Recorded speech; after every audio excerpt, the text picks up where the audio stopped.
So she wrote this letter, one to adult children of baby boomers. Here's what I should have done. Start decluttering now. After I told my mom that I was writing a letter to baby boomers across the country about our shared experiences of downsizing her home, she said, I want to respond to that as well. I want to write to the adult children of baby boomers. And today, that's what this video is all about. So my mom, Leslie, she went through exactly what I described in that video, and it was no easy task. And she sat in that wheelchair with 2 broken ankles, watching me and my sister pack up her entire life in 7 days. And before that, she watched me lose precious items from my dad's house because there were no conversations, no planning, nothing written down. So she wrote this letter, one to adult children of baby boomers, explaining what she wishes that she had known, what she learned the hard way, and why this is so much harder than it looks from the outside. If you're an adult child trying to help your parents through this, you need to hear her perspective. It might just help you. And if you're a baby boomer, you need to hear what one of your peers learned by going through it the hard way. Here's my mom's letter. Dear adult children of baby boomers, I need to tell you something that's hard to say out loud. I messed this up. I sat in a wheelchair watching my son Weldon and my daughter pack up my house in 7 days because I didn't plan, didn't ask for help, and kept saying, not yet. I didn't think it would be me until the crisis made the decision for me. Before that, I watched Weldon go through something similar with his dad. I saw him lose items that he'll never get back, not because they were thrown away, but because there were no conversations about what mattered. I watched him grieve those losses, and it broke my heart. And then I did the same thing. Different circumstances, but the same core problem. I waited too long. When Weldon wrote his letter to baby boomers last week, I realized I needed to write one too, because I understand both sides now. I know what it looks like to be the parent who can't let go, and I know what it costs your kids when they face this head on. So here's what I've learned. The good, the bad, and the ugly of going through a crisis downsizing when I should have and could have planned ahead. Let me start with what actually worked, even though the circumstances were terrible. The good part was watching my kids work together. Weldon flew in, my daughter coordinated everything, they made a plan, divided responsibilities, and they got it done. When you're sitting there unable to help, watching your children rise to the occasion, it's both heartbreaking and beautiful. They treated me with respect. Even though they had to make quick decisions, they kept asking, Mom, do you want to keep this? They showed me items. They told me where things were going. They tried to include me as much as the time pressure allowed. That mattered more than I can tell you. The other good thing, it got done. As much as I wish it had happened differently, my kids took care of it. I moved into a place I could afford. The bills got handled. The important documents got sorted. It wasn't perfect, but they made sure I was okay. That's what you need to know as an adult child. Even when it's rushed, even when it's crisis mode, your parents see your love. We feel your care. We know you're doing your best. But that doesn't mean it didn't hurt. Here's what was hard, the bad. And this is the part that I take full responsibility for because I created those problems by waiting. Sitting helplessly watching decisions get made about your life is one of the hardest things that I've ever experienced.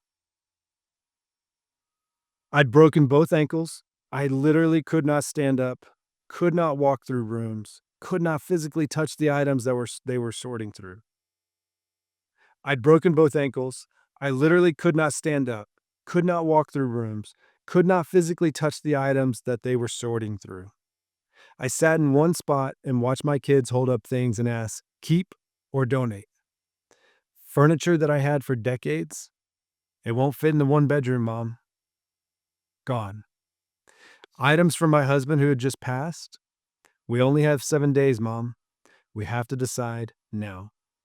Packed or donated in minutes, not days. 3 bedrooms of accumulated life, sorted into 100 bags in less than a week. And here's the worst part.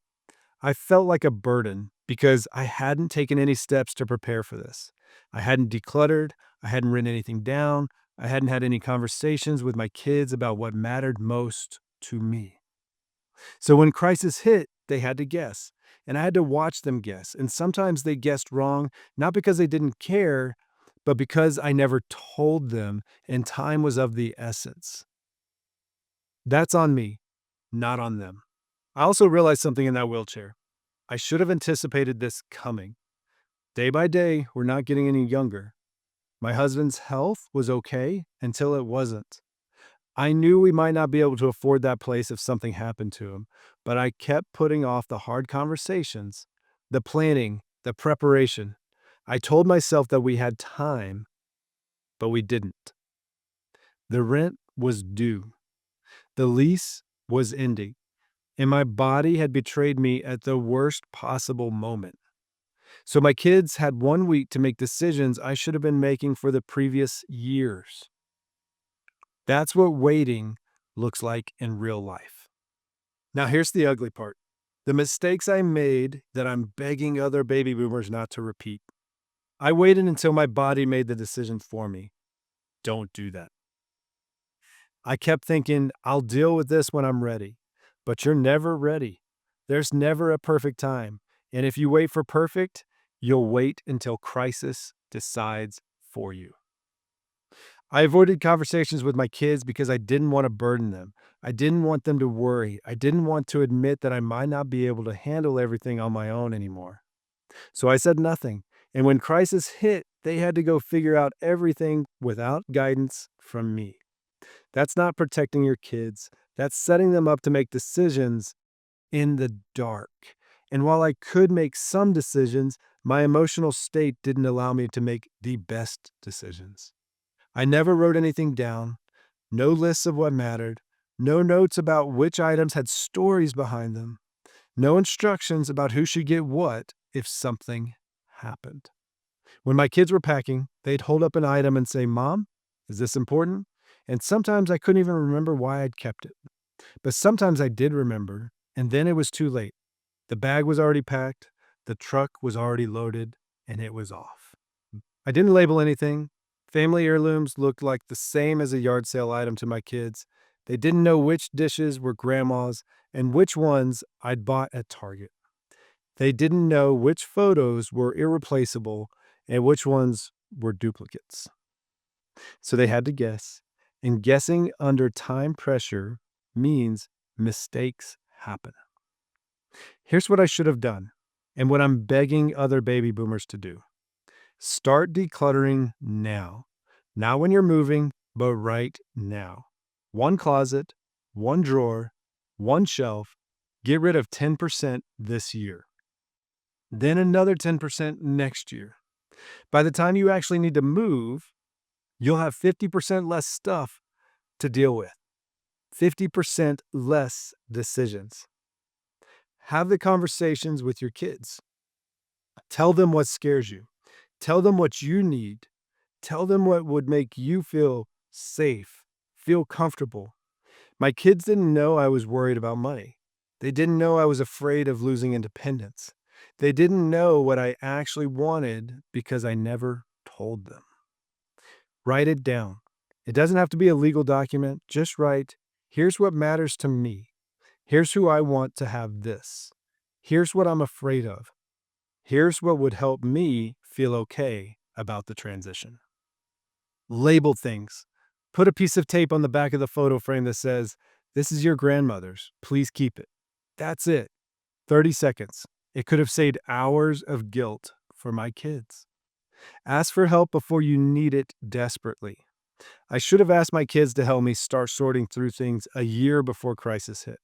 Instead, I asked them to do everything in 7 days when I was physically unable to participate.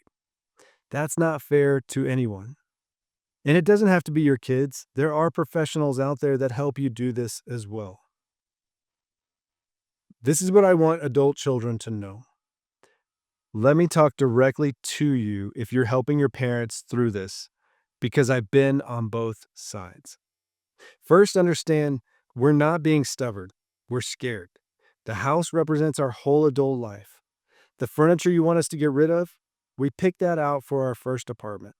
The closet full of clothes, those are the versions of ourselves that we're not ready to let go of yet. Downsizing feels like admitting we're old.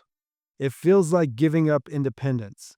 It feels like preparing to die. That's why we resist. Not because we don't understand the logic, but because the emotion is overwhelming. Second, we don't want to be a burden on you. When you offer to help, we hear, you can't do this yourself anymore. When you suggest we downsize, we hear, you're too old for this house. That's not what you mean, but that's what our fear tells us. So here's what would have helped me and what might help your parents. Give us choices when you can, even in crisis mode. Weldon and my daughter kept asking, which one do you want to keep? That tiny little bit of control helped me feel less helpless.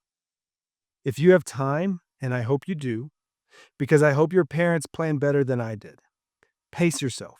Don't try to pack up 30 years of life in one weekend. Let your parents process. Let them tell you stories. Let them grieve a little bit with each room. Ask before you throw anything away. Even things that look like junk to you might have meaning to us. I had a shoebox full of cards for my kids. You think it was garbage. To me, it was priceless. Tell us you love us and you're doing this because you care. We know that. But we need to hear it when we're watching our lives get packed into boxes. And please, please understand. If we're difficult, if we're emotional, if we change our minds 3 times about the same item, it's not about the stuff. It's about what the stuff represents. Be patient with us, even when we're not being rational. What I want to say to my fellow baby boomers, don't do what I did. Don't wait until your body makes the decision for you. Don't avoid the conversations because you're scared. Don't make your kids guess at what matters to you. Here's what I know that I wish I'd known then. The gift you give your children isn't a clean house or a perfect plan. The gift is choice. Your choice about what happens and their choice about how to help you. When you wait, you steal that gift from everyone. I sat in that wheelchair watching Weldon, who'd already lost precious items from his dad because of no planning, make decisions about my life under time pressure. I watched him try to honor me while racing against a deadline. I put him through that, and I can't take that back. But you can avoid putting your kids through it. You can make different choices. You can start today. One conversation, one labeled item, one bag of stuff that you don't actually need. Just start. Because here's the truth of what I learned while sitting in that wheelchair. Dignity doesn't come from staying in control of everything. Dignity comes from making choices while you still can. I lost the chance to choose. You haven't lost that yet. Give yourself the gift of choosing how this goes. Don't wait like I did. With love and hard-earned wisdom, a baby boomer who learned these lessons the hard way so you don't have to. I love that my mom was willing to write that letter because I learned a lot from it too, even after going through it with her. It gave me a perspective. Now I'm thankful that I have a second chance, that it was just her ankles.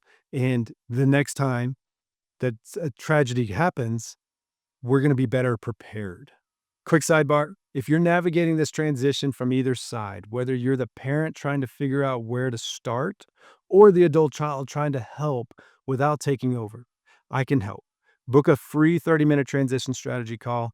We'll figure out how to approach this with dignity for everyone involved. Coordinate with the right professionals and create that plan that works for you and your situation. Zero pressure, links below. That's my mom's letter, and she's right about all of it. Here's what you need to know. I'm not just someone who went through this with both parents. I'm a transition strategist, a project management professional, and a certified financial coach. I've walked hundreds of families through major life transitions, including downsizing, from both the parent and adult child perspective. My mom, she also wrote a second letter, and this one is to her fellow baby boomers about what she learned watching me and my sister go through this with her. And if you're a baby boomer and you need to read her peer to peer message, it's linked in the description below. And if you haven't watched my original letter to baby boomers from an adult child's perspective, watch that. It'll give you the full context of what we went through. And if you're navigating a downsizing transition from either side, whether you're the parent trying to figure out where to start or the adult child trying to help without taking over, I can help you create a plan that honors everyone. And here's how it works. First, we'll identify which phase that you're in and what your real timeline looks like. Are you in crisis mode like my mom was, or do you have time to do this right? Second, we'll map out how to maintain dignity and reduce complexity by coordinating with your family, your CPA, or your attorney. This is about making decisions while you still have choices, not after crisis. Third, we're going to figure out if real estate makes sense right now, and if so, exactly how to execute on terms that work for everyone.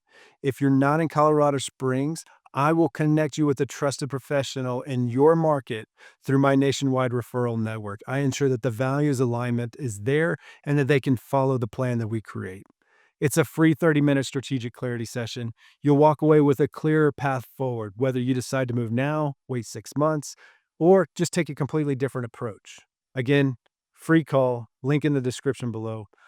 I'm Weldon Hobbs, transition strategist, project management professional, certified financial coach, real estate professional, and I help you go through a decision framework to make confident decisions as you move forward in life. If this was helpful, hit that subscribe button. I post multiple times a week on navigating life transitions, optimizing wealth outcomes, and then executing real estate strategy. Thanks for watching and see you in the next one.